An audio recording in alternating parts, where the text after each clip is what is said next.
تو 11 सितंबर 2001 एक ऐसी तारीख जो शायद ही कोई भूल पाए। एक ऐसा दिन जिसने वाकई पूरी दुनिया का नक्शा बदल कर रख दिया। मगर उसके बाद क्या हुआ, उसके पीछे की कहानी क्या है?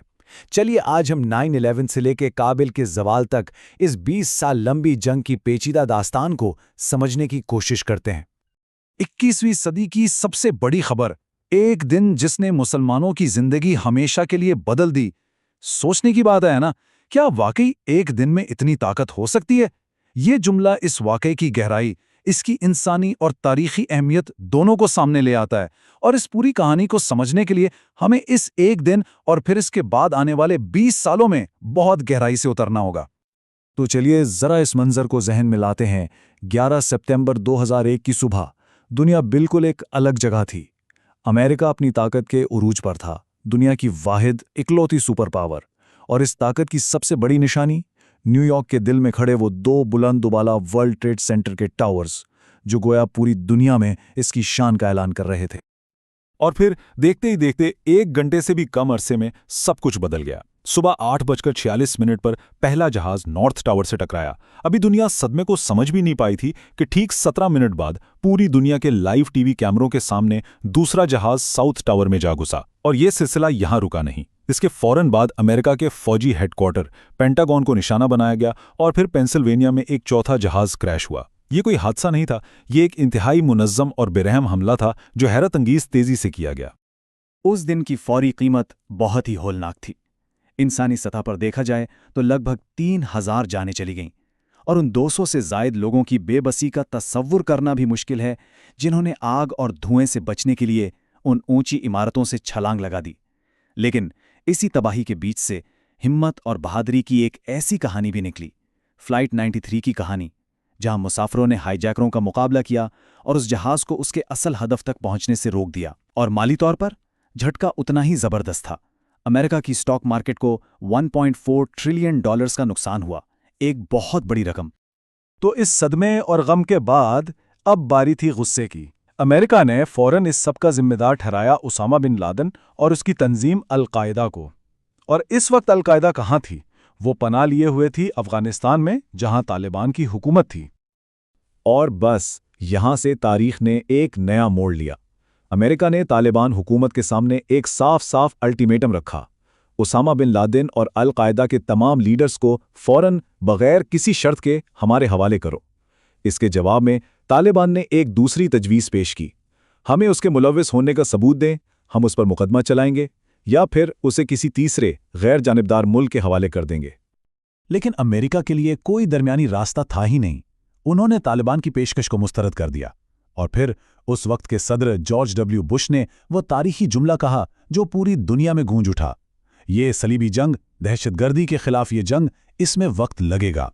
लफ्ज़ सलीबी जंग के इस्तेमाल ने इस पूरे तनाज़े को एक अलग ही तारीखी और मजहबी रंग दे दिया, और इसी ऐलान के साथ दहशतगर्दी के खिलाफ जंग का बाकायदा आगाज हो गया। और शुरू में तो कार्रवाई हैरत अंगेज हद तक तेज थी। सिर्फ 3 महीनों के अंदर अमरीकी फौजी ताकत ने तालिबान हुकूमत को ख़त्म कर दिया और हामिद करज़ई को अफगानिस्तान का नया लीडर बना दिया। इस लम्हे तो ऐसा लगा कि बस जंग ख़त्म हो गई, एक बहुत ही तेज़ और फैसला कुन फतह हासिल हो चुकी है। लेकिन ये तो सिर्फ कहानी की इब्तिदा थी।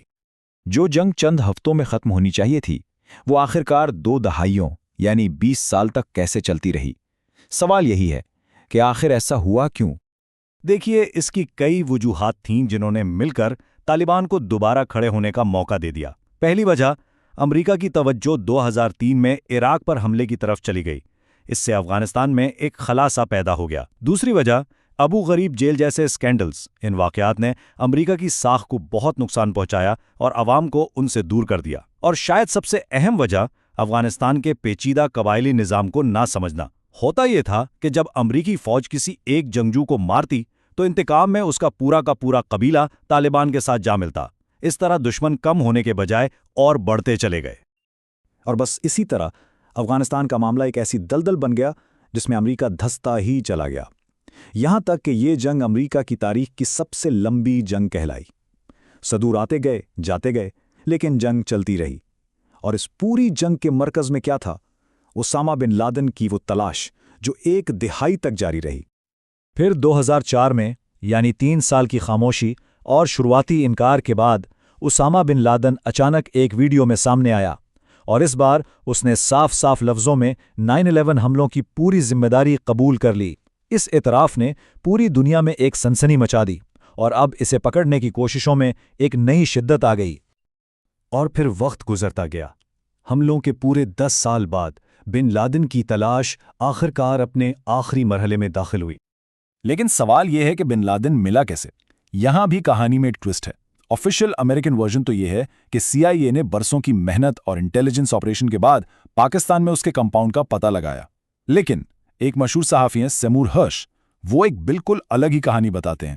ان کے مطابق ایک ریٹائرڈ پاکستانی کرنل نے $25 ملین کے انعام کے لالچ میں اس کی مخبری کی تھی۔ تو ایک طرف ٹیکنالوجی اور صبر کی کہانی ہے، اور دوسری طرف انسانی لالچ کی۔ اصل سچ کیا ہے؟ شاید ان دونوں کے بیچ میں ہی کہیں ہے۔ تو تاریخ تھی 2 مئی 2011۔ آپریشن نیپچون سپیئر لانچ کیا گیا۔ پہلا قدم نگرانی، ڈرونز اور یہاں تک کہ ایک جعلی ویکسین مہم کا سہارا لیا گیا تاکہ یہ کنفرم ہو سکے کہ کمپاؤنڈ کے اندر وہ لمبا شخص موجود ہے۔ پھر دوسرا قدم گھسنا۔ رات کے اندھیرے میں 2 خاص اسٹیلتھ ہیلی کاپٹرز افغانستان سے پاکستان میں داخل ہوئے۔ تیسرا قدم ریڈ۔ کمپاؤنڈ کے اندر ایک آتش فشاں 40 منٹ کا آپریشن ہوا جس کے نتیجے میں اسامہ بن لادن مارا گیا۔